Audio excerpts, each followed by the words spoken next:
All right, we're going to go ahead and take a look at Colony Ship. Let me go ahead and read the description of the game real quick. It says it's a turn-based, party-based role-playing game set aboard a generational ship launched to Proxima. The game features a detailed, skill-based character system. This did come out November the 9th, 2023 from Iron Tower Studios. So this is just one of the games that's on my list. I'm going through my little turn-based run. And I remember getting into this, I think, before it actually came out. And I was watching a video. I'm not going to even hold you. I was watching a video on YouTube, and they had the top 25 role-playing games or CRPGs, and I had all of them. So I was like, yeah, let me go ahead and jump back in the Colony Ship. I haven't played in a while. I can't remember exactly how it plays. So let's go ahead and start a new game. It says choose your preferred playstyle. Hero is the easy mode. Underdog is the default difficulty. We want the default. We want to create a new character, obviously. Okay. That's a pretty decent name, Malachi.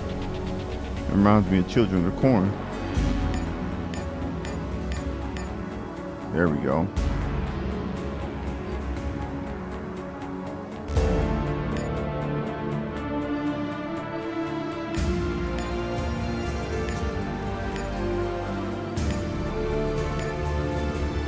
Then we got. I mean, this will. We go with this hair. This will look like him, kinda. Oh, he got the. They got it. They got the Gargamel. That's the new Gargamel, though, ain't it? Oh, there it is. That's that Gargamel.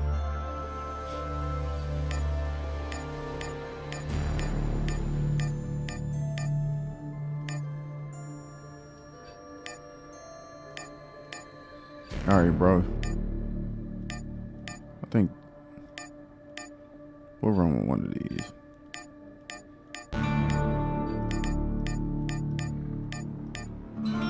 We'll go with that dude. I guess you can't get the Gargamel today, bro.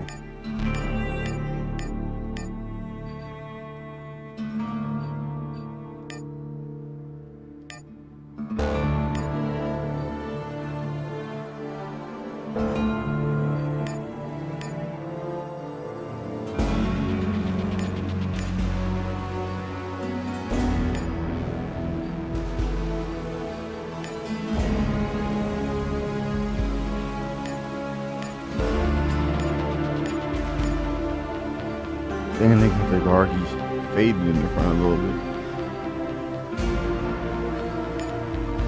Alright, we're gonna run with that.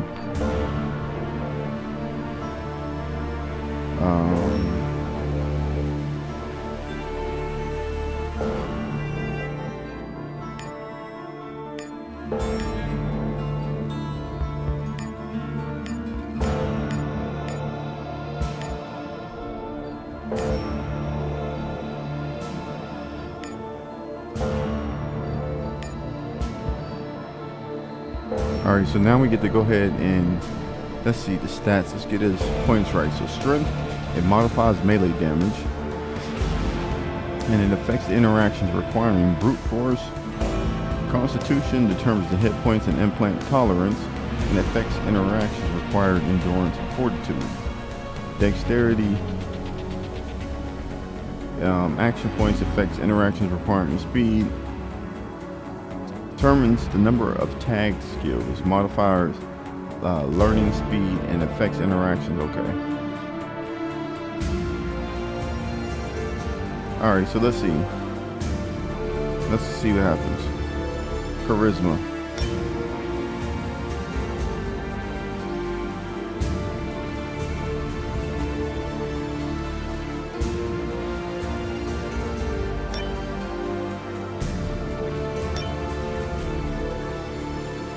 All right.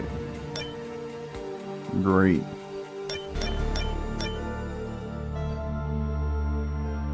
What is this for?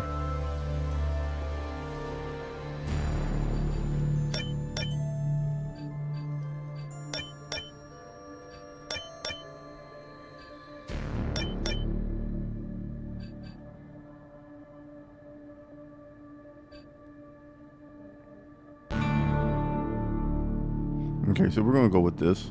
We got the 6, 2 with 2 8s down here for charisma and intelligence. So now we can pick our skills.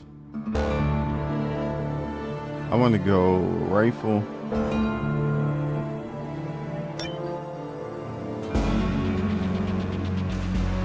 Critical strike. Hit smarter, not harder. Evasion, armor. Science.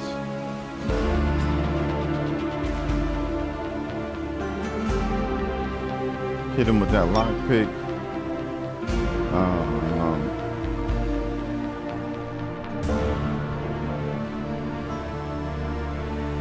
Then we'll go pistol, SMG, pistol. Because usually you get a pistol, whatever. Now we'll go back.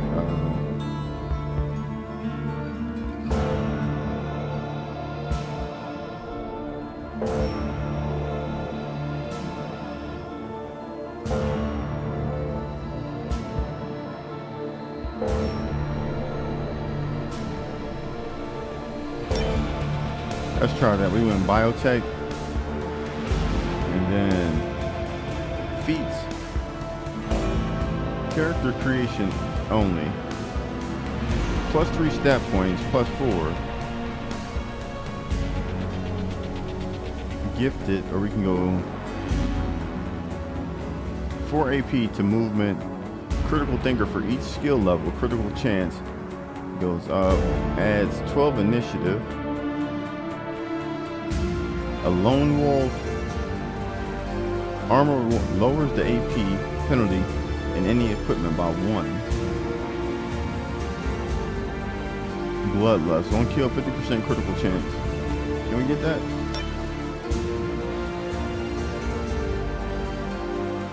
Or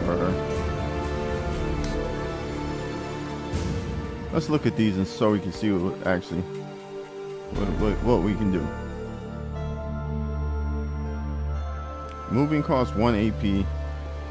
Takedown AP. Sneaking increased by 5.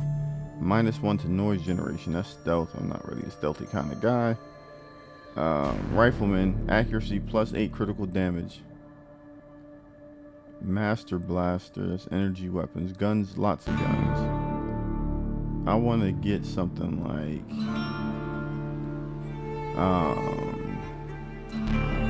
science and stealth skills increased by 35%.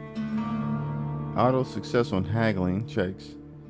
Tag skills +25% extra experience works retroactively.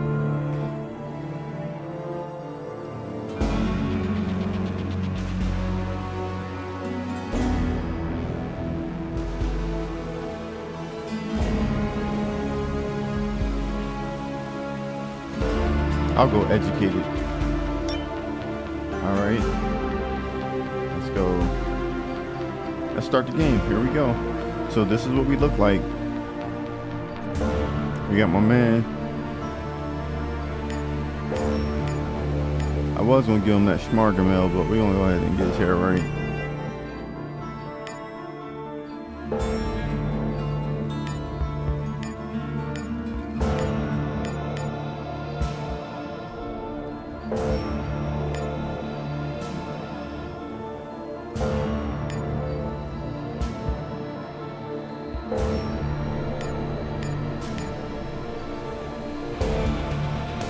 Alright, we out here. Alright, let's see how this goes. We might start using this name, Malachi.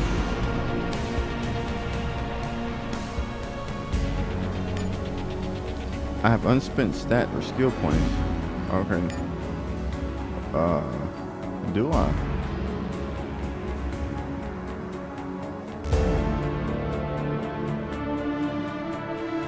What tag skills? What the hell? All I see is 0.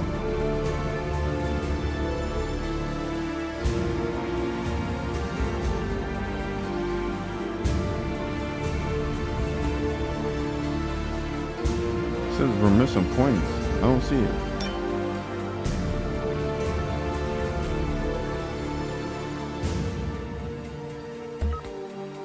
Oh, okay.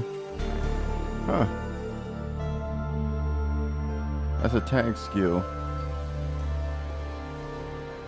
It makes the level. Okay. Perfect.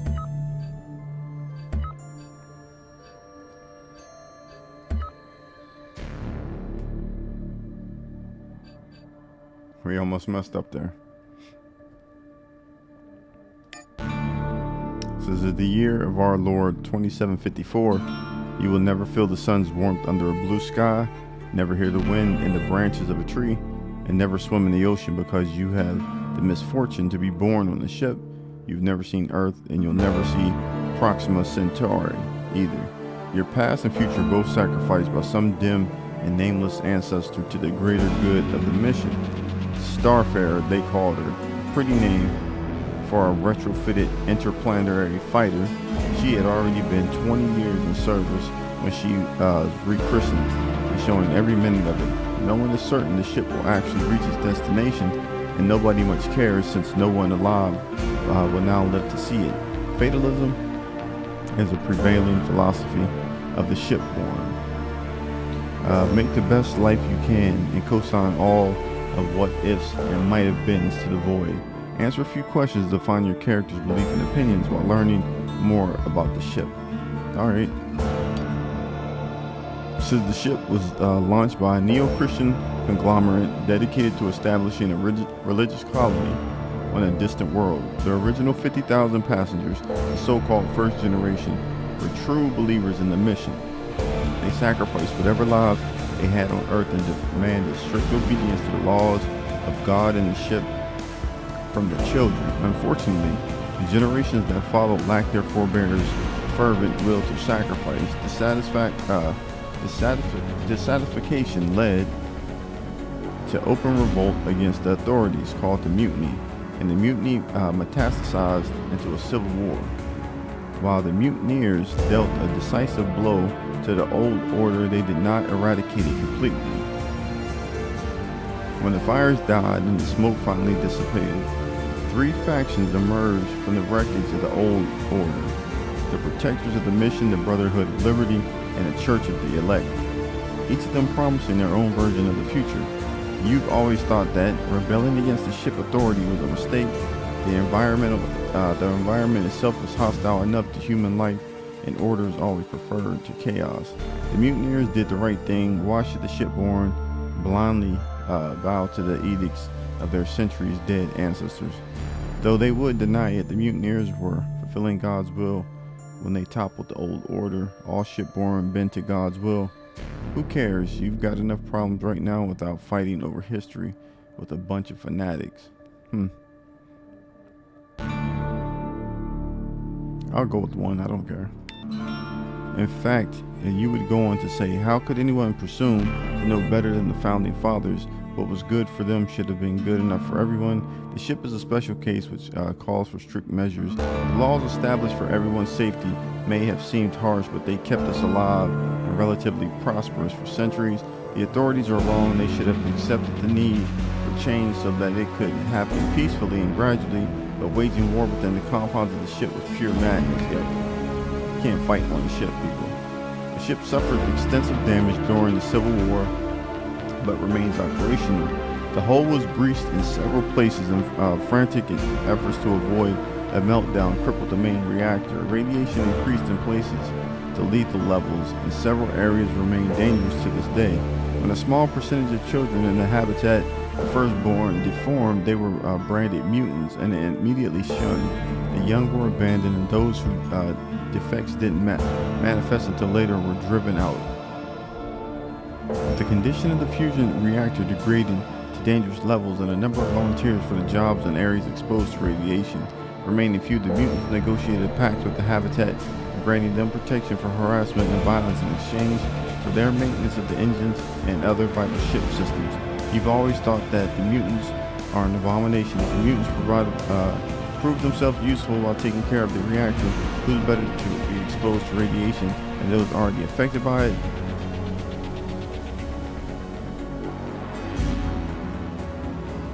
Embrace the possibility of mutations that's critical to our survival.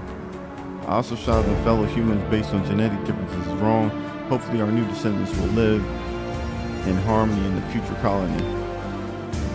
The place you call home is known as the pit, and to some more affectionately as the free city. Calling the towers of containers rising from the depths of cargo hold the city is a bit of a stretch, and so is the other half of it. But no kind of law or government. Freedom mostly means you're free to kill or be killed. On the plus side, housing is cheap and keeping overhead low is a priority when you have nothing. The real city is a metropolis sprawling across many decks. It's called the Habitat, and it offers much better living conditions for those who can afford it. But to live there, you have to pick a side among the factions vying for control. Nobody in the pit gives a damn about their struggles, but like Earth before, nothing in this world is free. Just keep in mind you might get more than you sign up for. As far as you're concerned, true freedom means being free from laws passed down from your supposed betters. Some kind of rules are necessary, or else we'll descend into anarchy.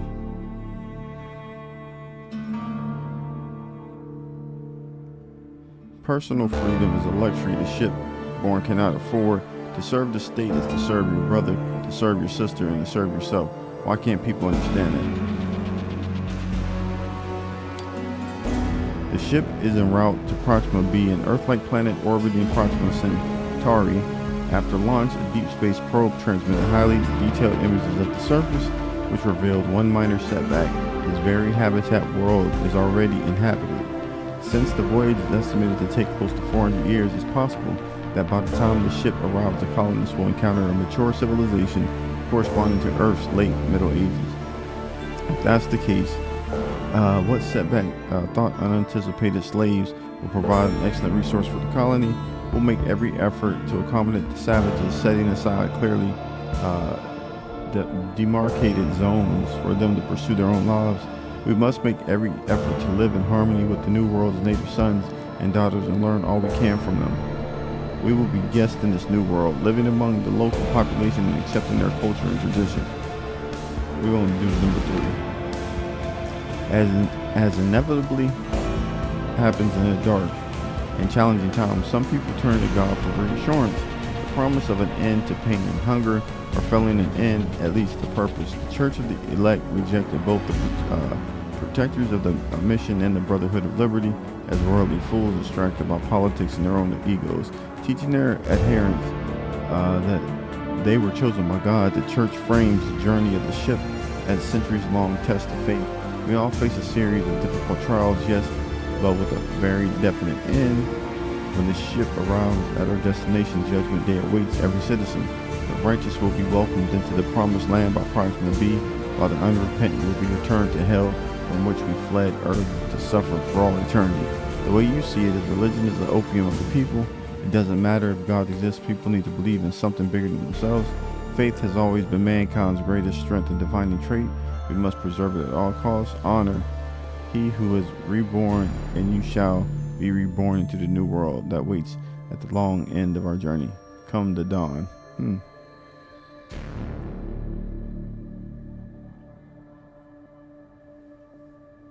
Let's just do this one. The protectors. One truth is the mission, and the sole way to ensure successful completion of the mission is to follow the old ways. The ways of the fathers, forefathers, and founding fathers are together the beam upon which the ship travels to our ultimate destination. The mutiny, which through their steadfast and timely intervention was thankfully aborted, was the ultimate betrayal of the old ways of everyone who had come before, the nullification of every sacrifice and every life dedicated to the mission. Sworn to regain control of the ship, the protectors will subjugate anyone who threatens the mission. Over the last century, they have managed to expand their enclave somewhat, but the Brotherhood is deeply entrenched. To overcome them with violence would result in a massive loss of life, an unfortunate consequence which itself would endanger the mission. Instead of embracing the future, the protectors are clinging to the long gone past. They're a problem, not a solution. The protectors should be more flexible if they want to attract more people. The protectors are right about one thing: the mission is more important than our petty struggles. If it fails, then all the sacrifices for nothing. We'll say that. The Brotherhood was formed to liberate the people from the shackles of the ship's authority. Their first sally, which the fossils of the old world call mutiny, did not completely achieve its aim. However, the Brotherhood was successful in establishing themselves as a significant power in the new order. Unfortunately, the Brotherhood's subsequent attempts to complete their emancipation of the enslaved, wherever they may be, ran into an unexpected obstacle. Not only did the people refuse to cooperate in this noble mission, they often violently resisted and sometimes even chose the protectors or the church over their own best interests. The war goes on, but will be fought on different battlefields and with different tactics. A non-military campaign to win over the people through reason and deceit. Weakening the enemy from within is a central pillar of this new strategy. To survive, we must evolve, and the Brotherhood is merely an agent of change that drives its evolution. He who fights monsters should look at it that he himself does not become a monster. The Brotherhood did end the tyranny of the ship authority, giving us a choice in how to live our lives. They shouldn't try to take this choice away now. There you go. Your belief and opinions may change and evolve over the course of the game as you interact with factions, groups, and various individuals. Keep in mind that actions speak much louder than words, and the saying one thing and doing another won't fool people for long. Man, we're gonna act a fool in this thing. I don't care. This is not real. We're gonna do whatever we want. That's what we're gonna do.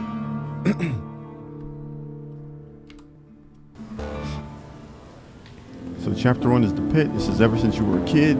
This has been your home, a sprawling heap of vacant cargo containers slowly getting filled up with those who couldn't afford to stay in the habitat or needed to get away from his bosses and factions out there. Folks have lived free and died fast, with those who survived earning keep by either diving into the wreckage of the mission, patrol, bringing back valuable relics of the past, or figuring out a way to make money off of fools who do the diving. From the day it sprang up like a patch of mold on its rich substrate, the pit has been overshadowed by Jonas Redford, the canny, cagey son of a witch who planted its first spike, the de facto mayor of town, which no government. Jonas holds court in the promised land, the pit's only brothel and base of operation for his network of thugs and whores. Next. But as the pit has grown, Jonas' seat at the top has gotten shakier. When the Brotherhood of Freedom threatened to annex the town, concerned citizens band together and hired the Regulators, a mercenary gang led by Jeremiah Braxton, to keep the Brotherhood out. But now, as Braxton's gunmen swagger under the neon lights, some folk have started to wonder whether it's time for the pit to get a little law and order, and whether Braxton might be the right man to wear a sheriff's star.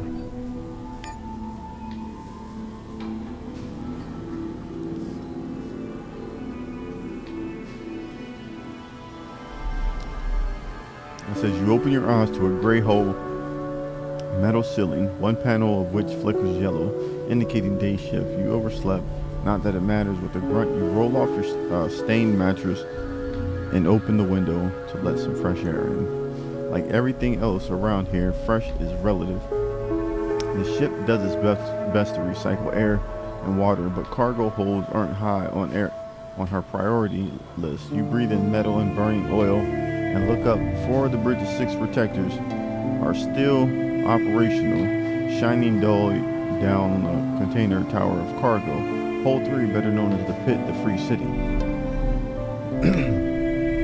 Calling a pit a city is a bit of a stretch, but so is calling a reddish-brown liquid water. You've read that water's supposed to be clear and cities are supposed to be big, but no shipborne has ever seen it either. Maybe in another 100 years, water will look and taste like oil, and people will be talking about the good old days when it was the color of rust and tasted refreshingly bitter and tangy. That's the kind of optimism that keeps you going.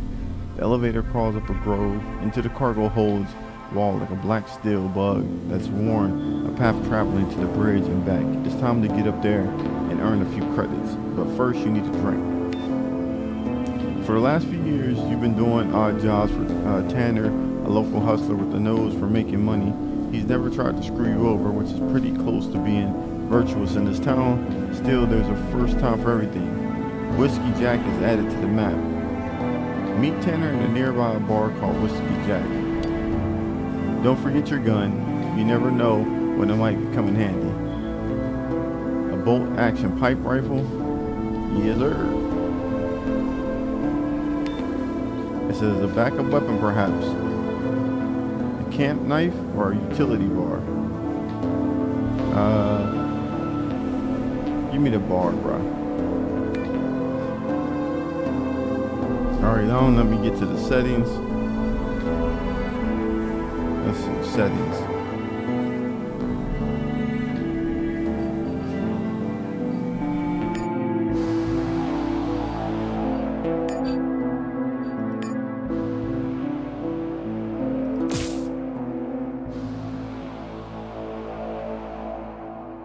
The music was going crazy. There we go.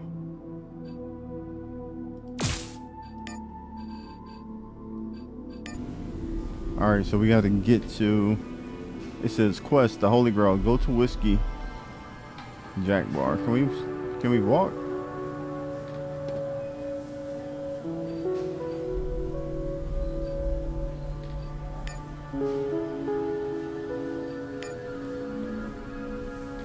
Alright, this is our inventory. This is what the screen looks like. We're level 1. We got 40 hit points. Our regeneration is 0. Armor 16. Action points 14. Didn't we just, it says tutorial. This is your inventory screen. Double click on an item to equip it. Right click on the weapon to reload or unload. You can open your gadgets to upgrade them by clicking on the gear symbol. Some armor come with armor handling costs. If you wear more armor than you can handle, negative armor handling, it will lower your initiative evasion. Okay, gotcha.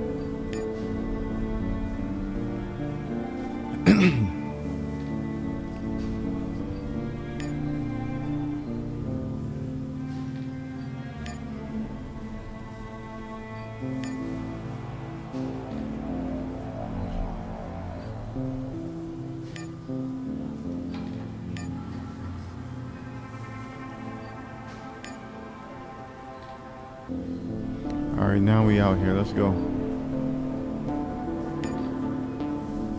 We look like Captain. No, we look like the Flash with that freaking old hat on.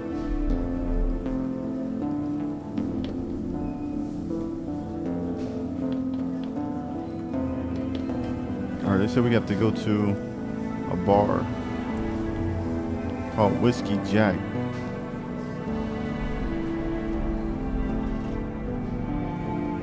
Church, the regulators. Okay, here we got to get over here.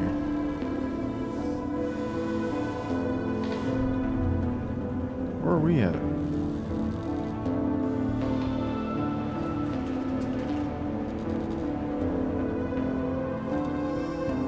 Did we lose our character?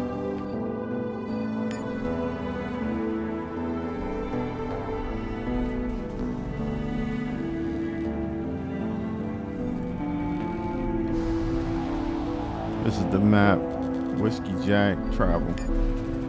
Oh, you can just hit the little fast travel, I guess.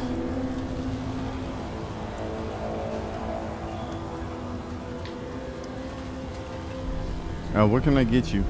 The bartender has spotted you, looking over the assortment of unlabeled plastic gallon jugs, each with its own unappealing liquid in some shade of brown.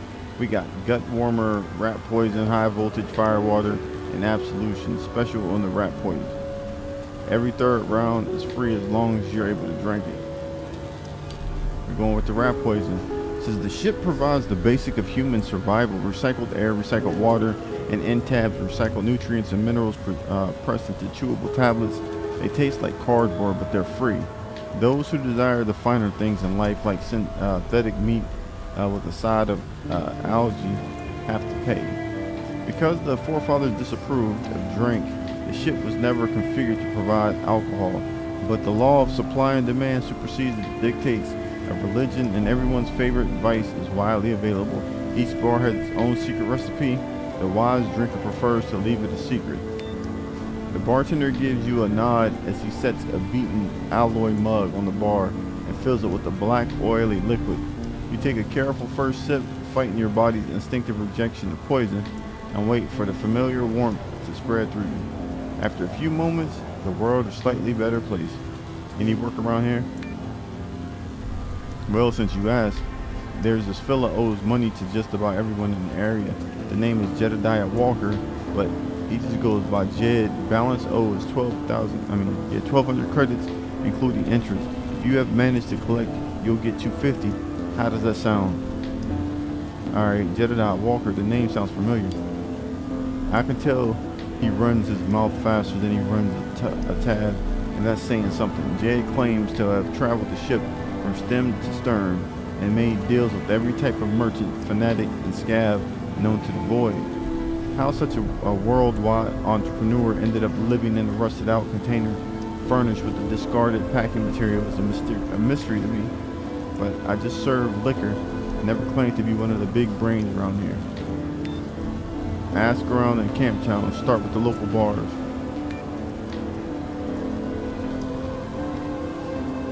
Let's talk to Tanner. So I've got a job for you, Malachi. Gesturing for a drink. Interested? What kind of job? An easy one. Tanner pulls a plastic rectangle from a compartment inside a sleeve and slides it towards you. The card is old and worn. The color has long faded, but the raised print on the front is still clear as day. It was stamped A2 as Armory Level 2, the holy grail of every scavenger on the ship. During the mutiny, the rebels looted every depot on the first level, but the automated defenses on the second stopped them dead, literally. Those same turrets have dissuaded every scavenger since. Is it real? Is it real? Repeats Tanner, miming the look of disbelief. Son, if you don't have the stones for it, just say so. Don't insult me. It says every scab worth of salt has been searching for this card for decades, but you're the one who found it. I have my ways, Tanner smiles, reveals stained, uneven teeth. You see, I wasn't looking for a long-lost access card. Since I'm not a fool, I was looking for Technical Officer Ulysses Colton. Tanner pauses so you can show your admiration for his savvy. Let me guess, he had the card and you alone figured it out. Not quite. I alone figured out how to find a man who changed his identity and died in obscurity nearly 100 years ago. I have a feeling you're dying to tell me.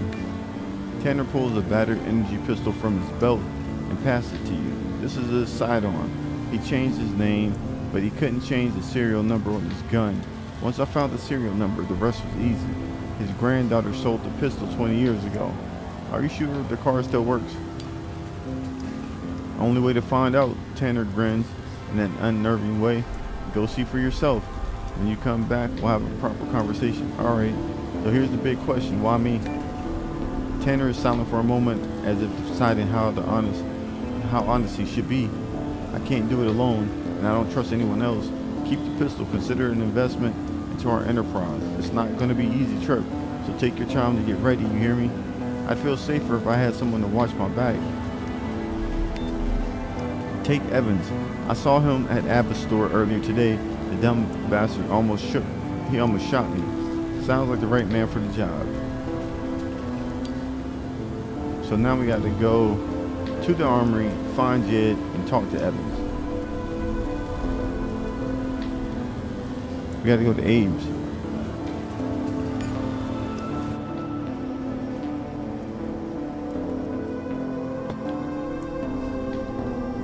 Man, this movement is fast.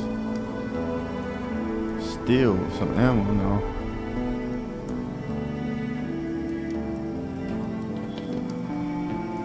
Welcome to Abe's, says Abe, his face distorted by a permanent smile. Everything is on sale on this very special day.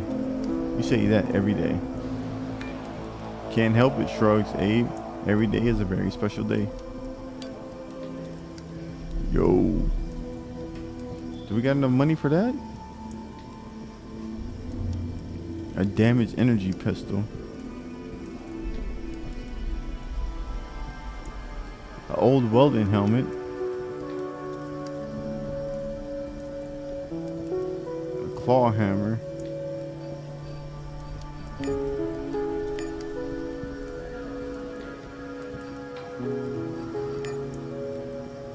Alright, when we come back, we'll have to get something.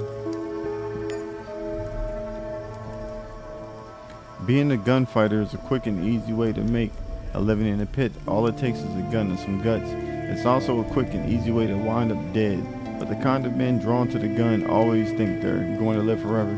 Evans learned the realities of his new trade the hard way. The first time Evans got lucky and killed his man as he fumbled his draw. Riding high, Evans called out an old hand who put 3 bullets in his chest and left him for dead. Lucky for Evans, a stranger patched him up and he survived. But today, he looks like a man whose luck has just about run out.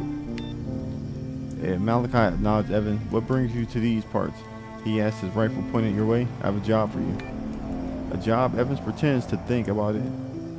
Truth be told, I've got a job for you too. All you got to do is stick around and watch my back while I deal with these thugs. You do that for me and I'll do whatever you need, no questions. Alright, what thugs? Jonas sent some gun thugs to harass Abe. He nods at the storekeep. Abe here went to the regulators, but Braxton says he can't spare any men. You and I both know that the bastard doesn't want to get involved, so Abe hired me to watch the store.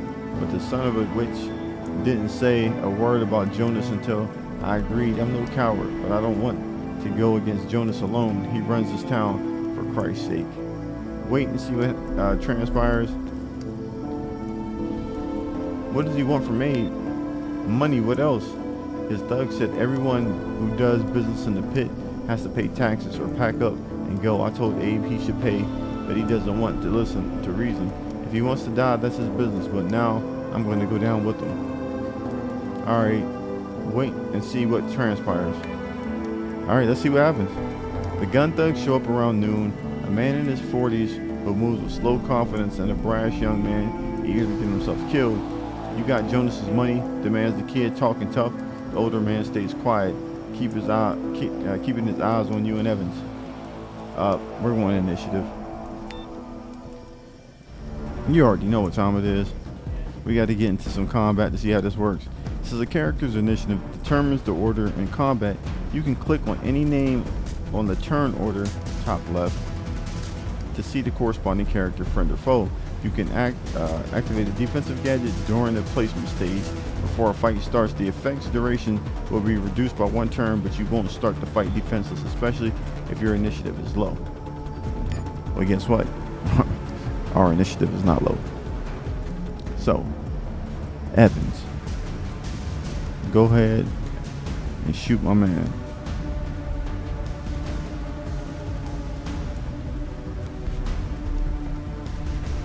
Place your character on the battlefield and click to start combat. Okay, so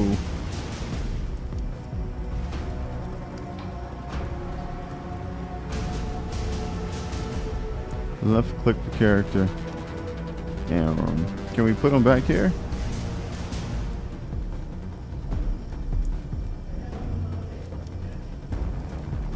Alright, I'm gonna move you here then, bro. It says on the battlefield, activate defensive gadgets if necessary and click on the start combination button. Alright, we good. Start combat. You.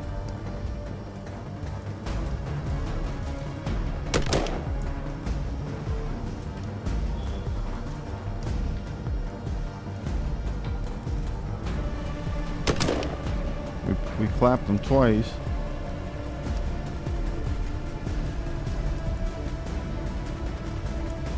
Alright, so let's see.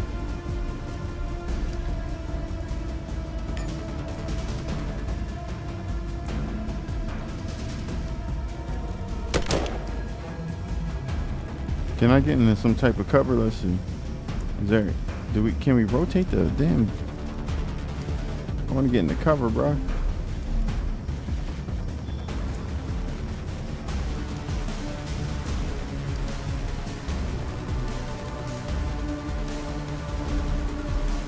Press 4 to reload.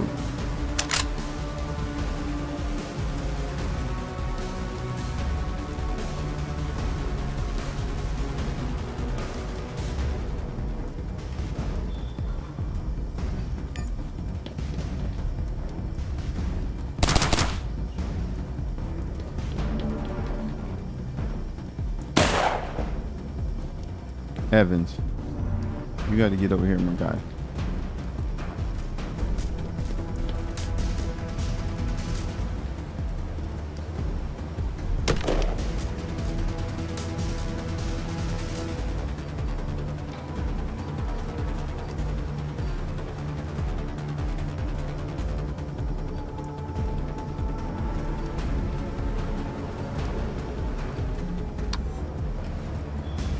Okay.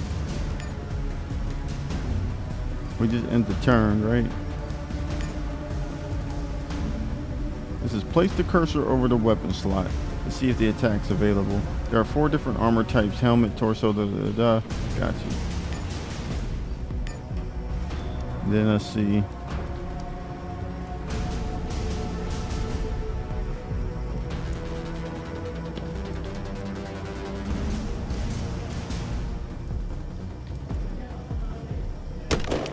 Come on, man.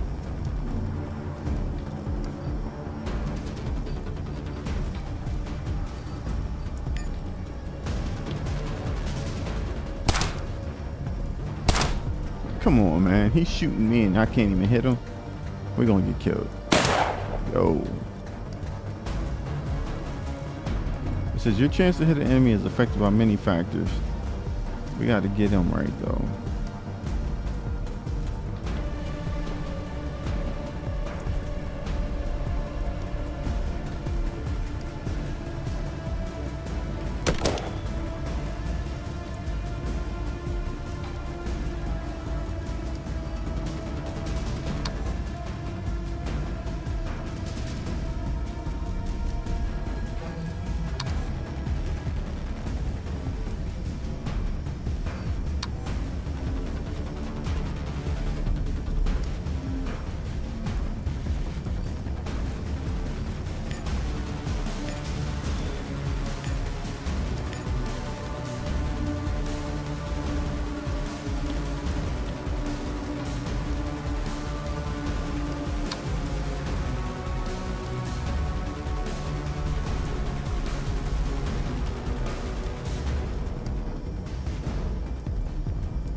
I think I'm doing the right thing.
Damn it.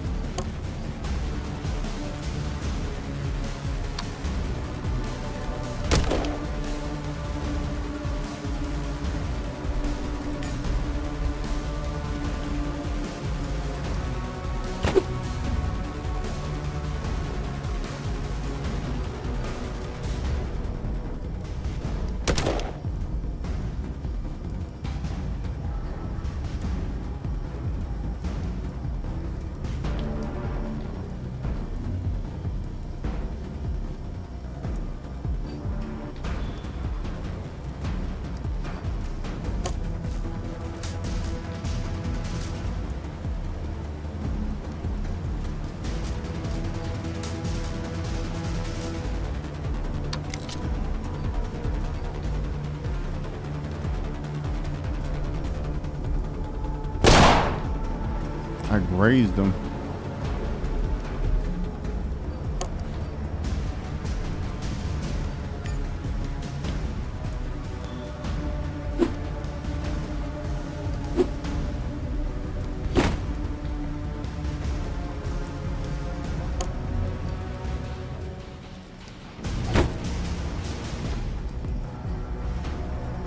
Oh man, he dodged it.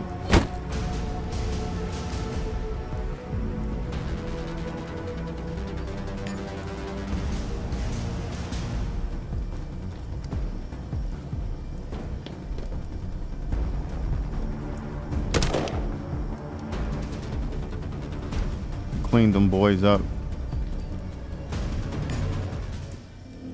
It says, what do we do now? Ask Evans, visibly shaken. We have to see it through, I suppose. We have to see it through, yeah. It says, it's your call, says Evans. I reckon I'll stick with you until this thing blows over. Welcome aboard.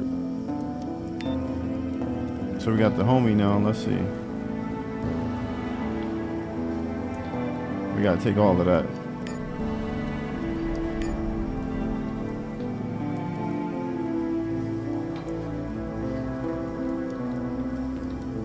Alright, let's check the inventory.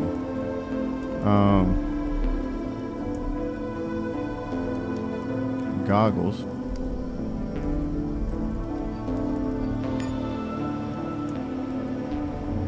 A Gatling gun. He has a knife. Can we sort this stuff?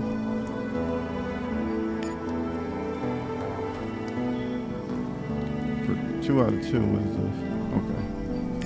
Check Evans out. You need this, bro.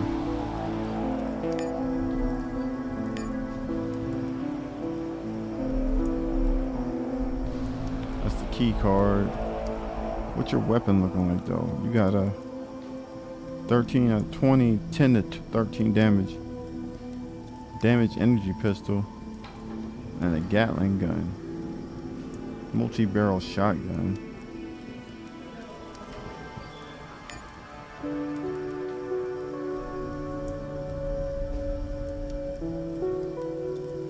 We got a submachine gun.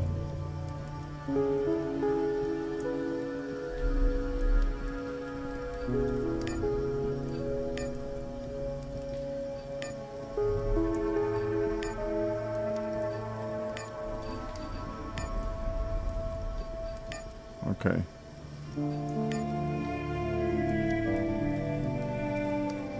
We got enough of that, so we good on that. Let's see. It says, leave the store, find Jed, and travel to the armory.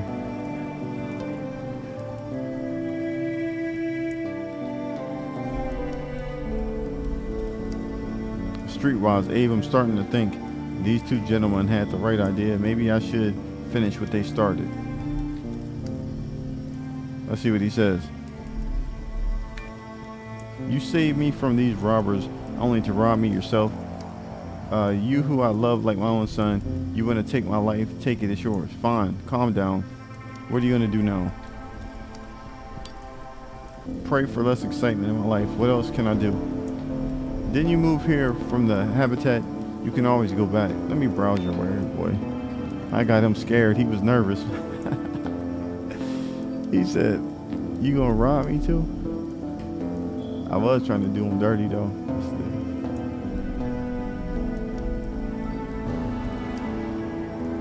We need this rope. Electronic module. Work goggles.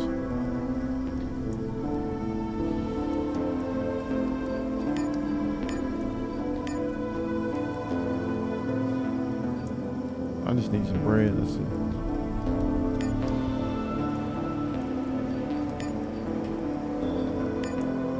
Alright, we out. Let's see. Map.